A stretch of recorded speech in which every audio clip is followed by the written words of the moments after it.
Untuk itu harus dibutuhkan dana yang besar untuk bisa melaksanakan amanah yang ada, yaitu melaksanakan pembangunan dan melaksanakan pelayanan. Kalau kita cuma bicara saya akan bangun itu, nanti saya akan bangun itu, nanti saya akan bangun itu, sekian banyak daftarnya, tidak ada uangnya, tidak akan mungkin bisa. Saya akan melayani ini, tidak ada uangnya, tidak akan bisa.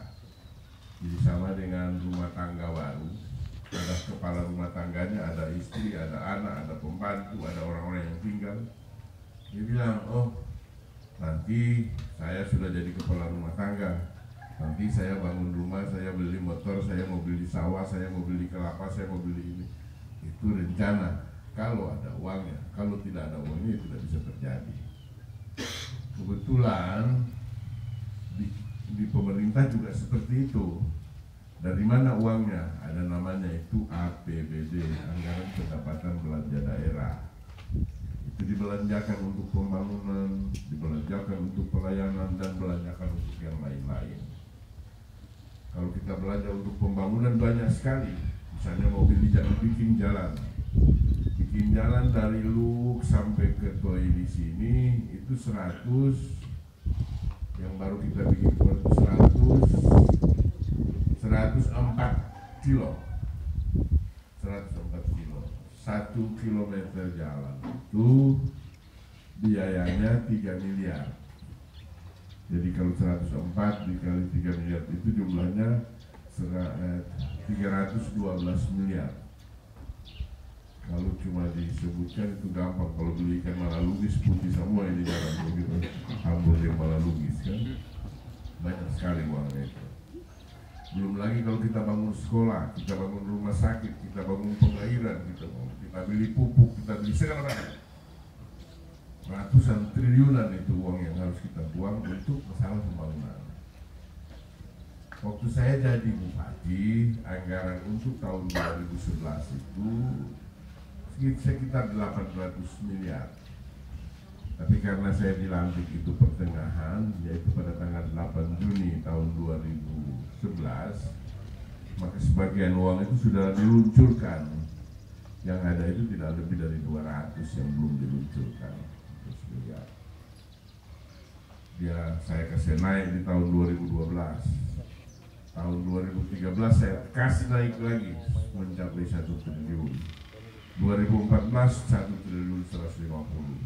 Dan 2015 syukur alhamdulillah sudah mencapai 1 triliun 359 miliar.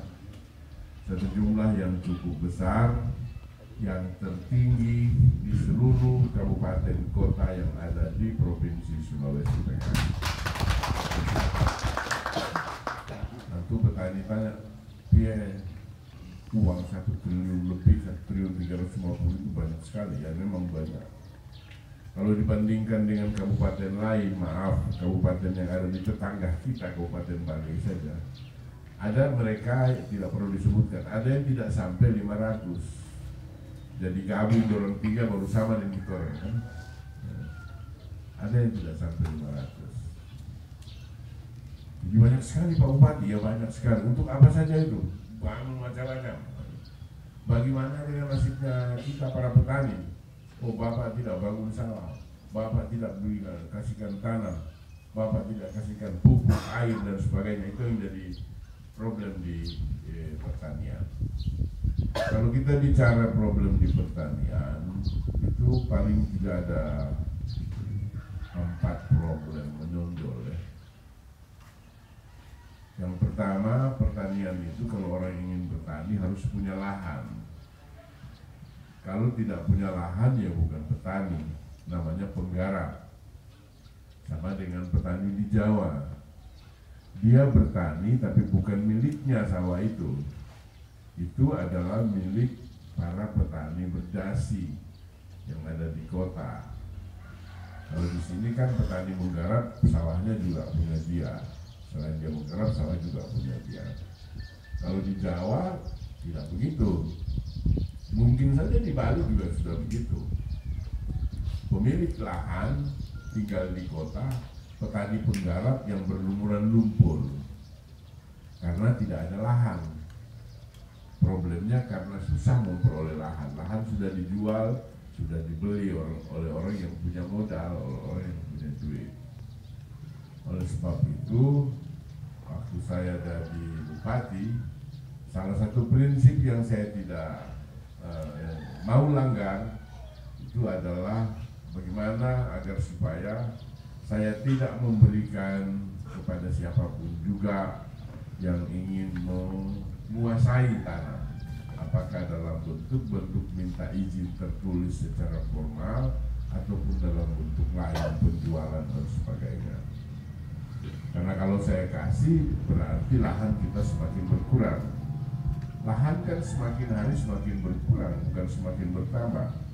Kalau semakin berkurang kita kasih lagi sama orang-orang, misalnya orang meminta izin untuk perkebunan kelapa, perkebunan coklat, perkebunan bawang, perkebunan karet, dan perkebunan sawit. Ya kalau kita kasih itu jumlahnya puluhan ribu hektar. Sedangkan petani ini kan mau beranak cucu, anak pinak kan. Bagaimana kalau anak cucunya itu sudah tidak punya lahan? Sehingga waktu saya jadi bupati ada permohonan yang masuk sekitar 40.000 hektar di wilayah ini sampai dengan Buntar. Saya tidak kasih. Saya bilang tidak bisa nih. Kalau saya kasih ini tenggelam di Kabupaten Banggai. Tenggelam sampai di Toiri Barat, di apa namanya? Karya Makmur. Bayangkan kalau 40.000 hektar itu kalau dia banjir sekaligus. Sekarang ini kalau dulu di sini tidak pernah banjir, ya. Kalau di Batu ini tidak pernah banjir. Tapi sekarang ini kalau musim hujan keras banjir tidak? Banjir kan? Karena pohon-pohon besar, para penahan ombak dan para penahan lumpur dan air yang muncul dari atas itu sudah ditebang, sehingga terjadilah banjir dan erosi di sungai-sungai besar. Penyebabnya adalah kita manusia yang menebang pohon, yang tidak sadar terhadap lingkungan, yang tidak menjawab terhadap lingkungan. Itu yang penyebab utama. Jadi siapapun juga kita harus sama-sama menjaga lingkungan. Jaga namanya hutan, kita harus jaga. Yang di darat kita harus jaga. Lingkungan di laut pun harus kita jaga. Itu adalah tanggung jawab kita. Karena bukan kita saja yang hidup. Anak kita mau hidup, cucu kita mau hidup, cicit kita mau hidup. Nanti kalau mereka sudah besar dan kita sudah mati, sudah meninggal, di mana dia akan hidup kalau bumi ini, lahan ini sudah habis dan sudah hancur karena keserakahan kita. Jadi kita harus jaga sama-sama. Saya tidak kasih izin itu yang besar. Kemudian persoalan lain lagi kalau di dunia pertanian, apalagi kalau masalah lahan, air ini menjadi problem. Memang pertanian itu sumber utama keberhasilannya itu adalah air. Kalau dia sudah punya lahan, air pengairan tidak ada sebenarnya. Memang problem air ini merata di mana-mana, terutama pada saat kita menghadapi musim kemarau panjang. Saat ini musim kemarau panjang itu sudah terjadi di seluruh Indonesia, bahkan di sebagian negara Asia. Itu terjadi kemarau panjang yang luar biasa, termasuk di kita. Sistem pengairan kita sini sudah cukup lama. Pengairan kita di sini di Kabupaten Banggai ini sudah dibangun dengan jarak yang sudah cukup lama, sudah berapa tahun yang lalu. Yang membangun itu bukan kita, bukan Kabupaten Banggai. Yang membangun itu pusat. Jadi Kementerian Pengairan itu yang bangun, atau Kementerian PU yang bangun. Tetapi di sini sudah tidak bisa berfungsi beberapa waduk yang ada. Saya banyak dikeluhkan oleh masyarakat tentang ini. Saya bilang kalau merombak atau memperbaiki secara permanen itu memang tidak bisa. Bukan kita tidak bisa lakukan, karena ini ada aturannya, ini harus dilakukan oleh pihak pusat. Tetapi kalau hanya untuk menyelamatkan agar airnya mengalir, mungkin bisa secara darurat dilakukan. Karena kebanyakan dari waduk dan situ yang ada itu karena pemeliharaannya yang kurang, itu sudah tertimbun pasir dan tanah seperti yang saya temukan di daerah Batui Selatan sana. Itu mereka sudah memakai itu sebagai lahan untuk bola kaki, anak-anak main sepak bola. Itu lahan pengairan. Jadi saya kirimkan 2 alat besar di sana untuk keruk itu agar supaya dia bisa berjalan lagi sungainya. Di samping itu masalah apa lagi? Masalah pupuk. Pupuk ini menjadi problem utama. Karena memang dalam 1 bulan lebih ini masalah pupuk itu jadi problem di kita semua petani di Sulawesi Tengah. Karena memang jatah yang masuk di Sulawesi Tengah itu berkurang.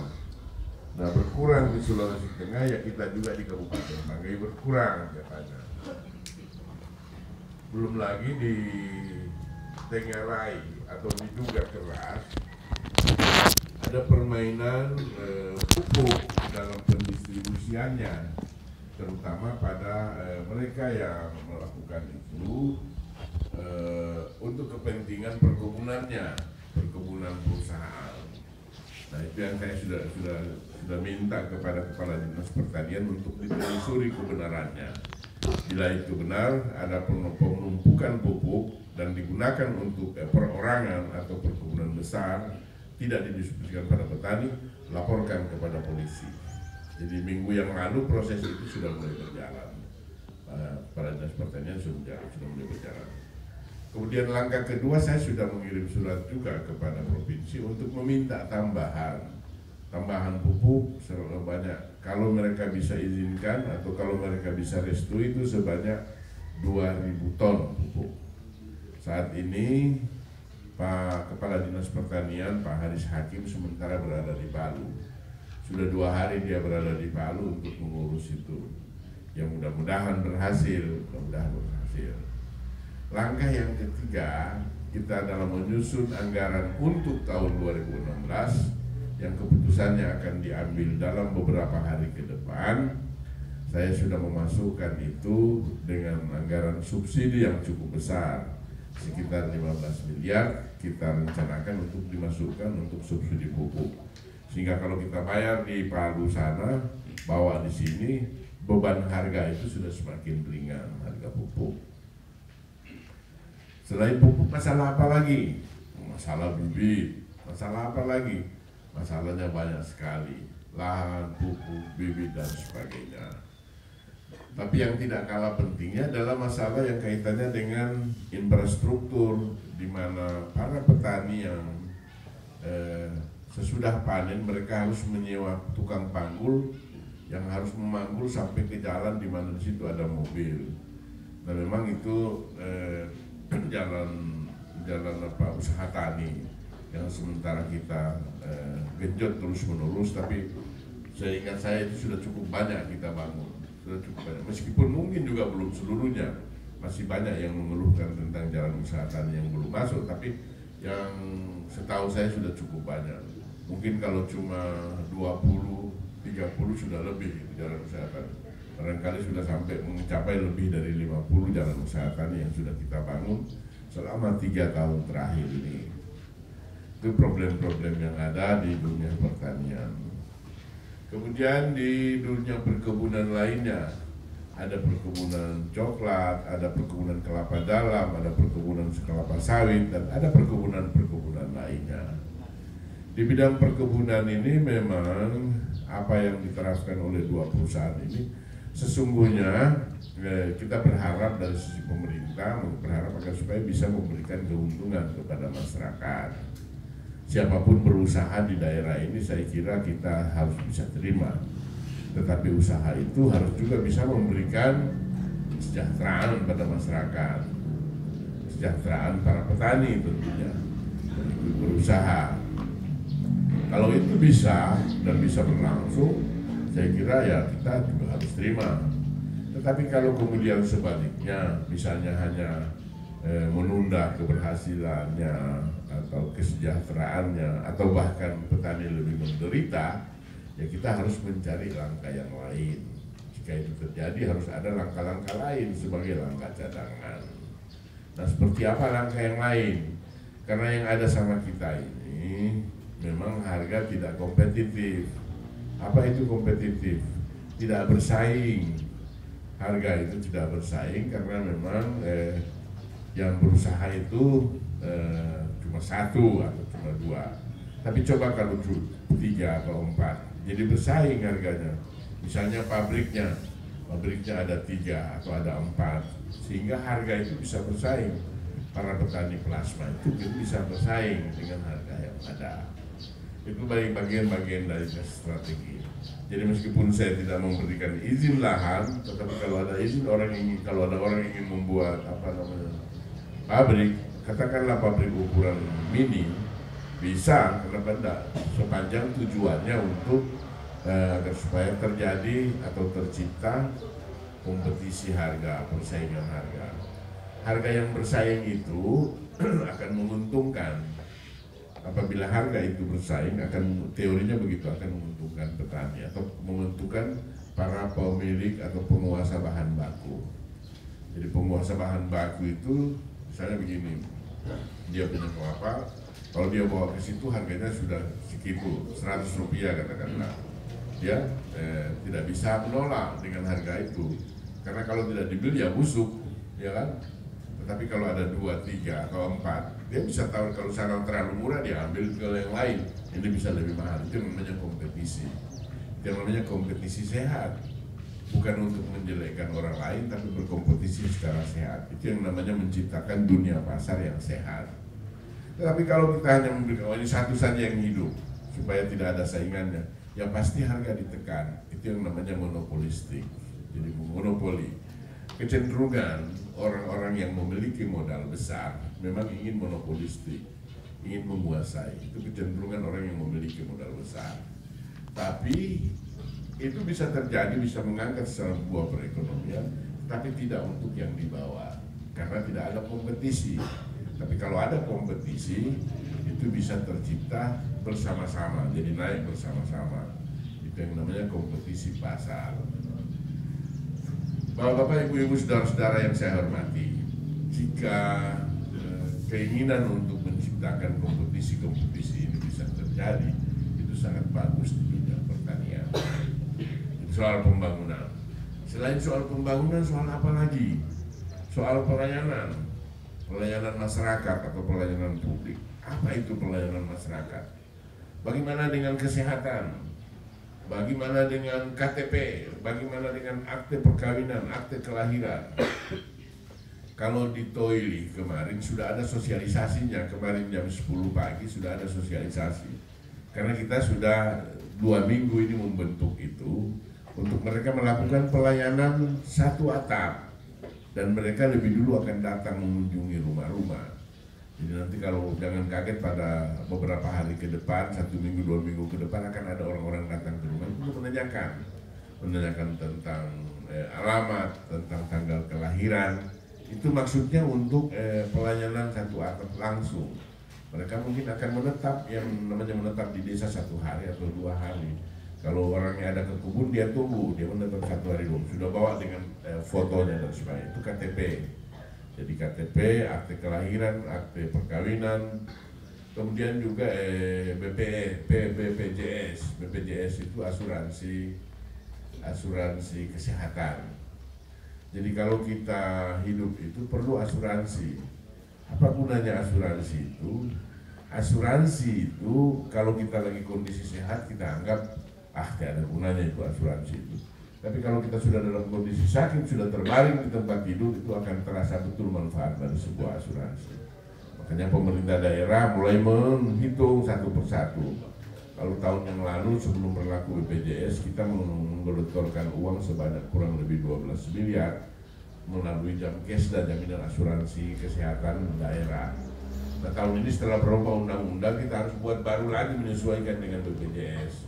Karena sudah tidak dikenal lagi asuransi lain kecuali BPJS. Nah, ini sudah bergerak mendata itu.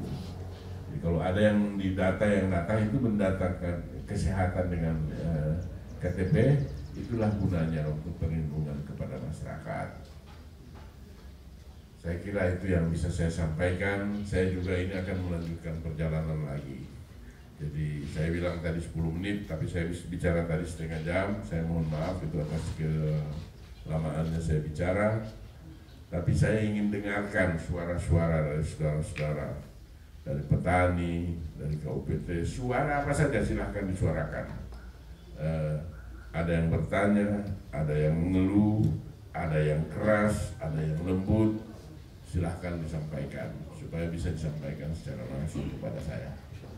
Terima kasih. Assalamualaikum warahmatullahi wabarakatuh.